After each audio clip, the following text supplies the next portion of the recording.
पाकिस्तान और ऑस्ट्रेलिया के दरमियान चलने वाली ओडीआई सीरीज के अंदर पाकिस्तानी टीम 4 फास्ट बॉलर्स के साथ जाती हुई नजर आई।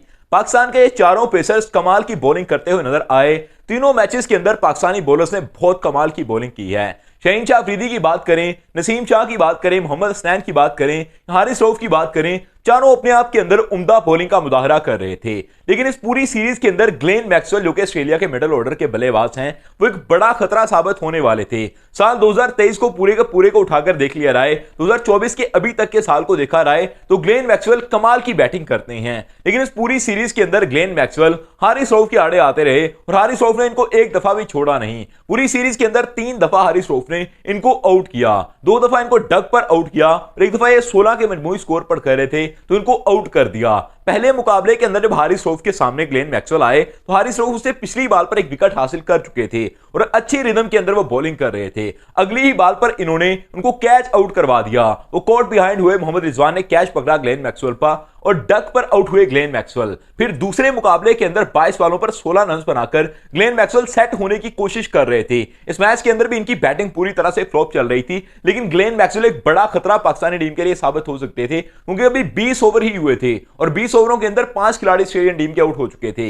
वहां पर भी हारिस रऊफ ने कमाल किया। इस मैच के अंदर हारिस रऊफ ने 5 विकेटें हासिल की, इनमें से एक विकेट ग्लेन मैक्सवेल का था। जब वो 22 बालों पर 16 रन बनाकर खड़े थे तो उनकी बैट को बॉल लगा और वो विकेट पर जा लगा और ये आउट हो गए, ये बोल्ड आउट माने गए। और उसके बाद तीसरे मुकाबले के अंदर जो कि आज का ही मुकाबला था, इसके अंदर ग्लेन मैक्सवेल दोबारा से कोशिश कर रहे थे कि ऐसे टाइम पर जब इनके मेन बैटर्स नहीं खेल रहे तो अच्छा रोल अदा करें, as a senior player team को आगे लेकर जाएं, थोड़े रन्स करने की कोशिश करें। लेकिन आज के दिन के अंदर भी इनकी बैटिंग लाइनअप जहां फ्लॉप हुई, ग्लेन मैक्सवेल दोबारा से डक पर आउट होते हुए नजर आए।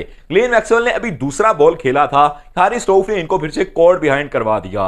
हारिस रऊफ की बॉल पर ये मोहम्मद रिजवान के हाथों कैच आउट होकर पवेलियन की तरफ चले गए।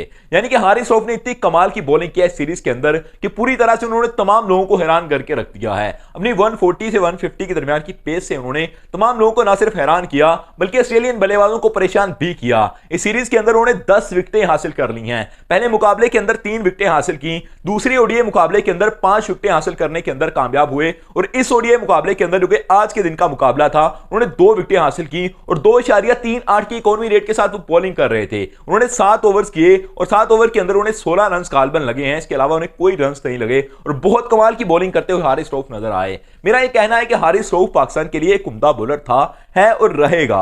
असल के अंदर इन्होंने जब पीएसएल से अपना स्टार्ट लिया था तो बहुत कमाल की बॉलिंग कर रहे थे। तमाम लोग इनसे वाकिफ हो चुके थे कि पाकिस्तान का एक उभरता हुआ सितारा है क्योंकि अपनी पेस की वजह से जाना जाएगा, अपनी अच्छी रिदम की वजह से जाना जाएगा। लेकिन फिर हारिस रऊफ का इकोनॉमी रेट खराब हुआ, इनकी फिटनेस को लेकर मसाइल पैदा हुए तो लोगों ने इनको टेपिया कहना शुरू कर दिया, रन मशीन कहना शुरू कर दिया। ये चीजें मेरे ख्याल से गलत भी नहीं थी। जब साल 2023 का वर्ल्ड कप चल रहा था वहां पर हारिस रऊफ हर मैच के अंदर 100 रन खा रहे थे, इनकी बॉलिंग बिल्कुल बेकार चल रही थी, पाकिस्तानी टीम की हालत बहुत ज्यादा खराब हो चुकी थी। लेकिन उसके बाद अगर पीएसएल के अंदर भी इनको इसी तरह से मार पड़ती रही, हारिस रऊफ का टाइम काफी खराब चल रहा था। फिर उन्होंने रेस्ट ली और 6 महीने के रेस्ट के बाद जब उन्होंने वापसी की है तो बहुत कमाल की वापसी की है उन्होंने। हारिस रऊफ जो कमाल की बॉलिंग कर रहे हैं, ये चैंपियन ट्रॉफी 2025 के अंदर पाकिस्तानी टीम के लिए मददगार साबित हो सकती है। और पाकिस्तान ने जो बॉलिंग अटैक बना लिया, ये पूरे का पूरा bowling attack world class attack है। आज के दिन के अंदर वसीम अकरम यही बात करते हुए नजर आ रहे थे कि हमने जो चीजें पाकिस्तान की बॉलिंग अटैक के अंदर अब देखी हैं, ये पिछले काफी सालों से मिसिंग थी। शहीन अफरीदी को जैसी बॉलिंग करते हुए देखा गया, वो पहले हमने नहीं देखा था। स्टार्ट के अंदर वो ऐसी बॉलिंग करते थे कि दोनों साइडों को बॉल स्विंग करते थे, लेकिन अभी वो चीजें उनके अंदर नजर नहीं आ रही थी। काफी लंबे टाइम से वो चीजें मिस आउट कर रहे थे। अब फिर से वो चीजें इनके अंदर वापस आ चुकी हैं कि आज के दिन के अंदर उन्होंने दोनों साइड को बॉल घुमाया और जिस तरह से उन्होंने हार्डी को परेशान किया, जिस तरह से वो बॉलिंग करते हुए ओपनर्स को नजर आ रहे थे, वो चीजें साफ तौर पर इस चीज को जाहिर कर रही थी कि पाकिस्तान का बॉलिंग अटैक वापस रिदम के अंदर आ चुका है। नसीम शाह के ऊपर बात हो रही थी, मोहम्मद हसनैन के ऊपर बात हो रही थी, इनकी बॉलिंग अच्छी नहीं है, लेकिन आज के दिन उनकी लाइन लेंथ बहुत कमाल की थी। मोहम्मद हसनैन को खुसूसन देखा गया कि उन्होंने जैसी लाइन लेंथ के साथ बॉलिंग की है वो पाकिस्तान के लिए कौमी रेट को कंट्रोल करने के अंदर बहुत अहम रोल प्ले करेंगे। जैसे कि हमने नसीम शाह को देखा है अटैक के अंदर, शहीन अफरीदी को देखा है कि कौमी रेट को हिलने नहीं देते, बहुत कमाल के साथ ध्यान के साथ बॉलिंग करते हैं, पावर प्ले के अंदर 2-3 विकेट्स निकाल जाते हैं। तो उसके बाद आपको जरूरत होती है कि दोबारा से स्कोर्स को रोक कर रखा जाए। अगर आप यकदम स्पिनर्स को लगाते हुमार पड़ना शुरू हो जाती तो पाकिस्तानी टीम के ऊपर काफी प्रेशर आ जाता था। लेकिन अगर उसके बाद हारिस रऊफ बॉलिंग करने के लिए आ जाते हैं, साथ मोहम्मद हसनैन बॉलिंग करने के लिए आ जाते हैं, तो पाकिस्तान के लिए सिचुएशन कभी भी ढीली नहीं होगी।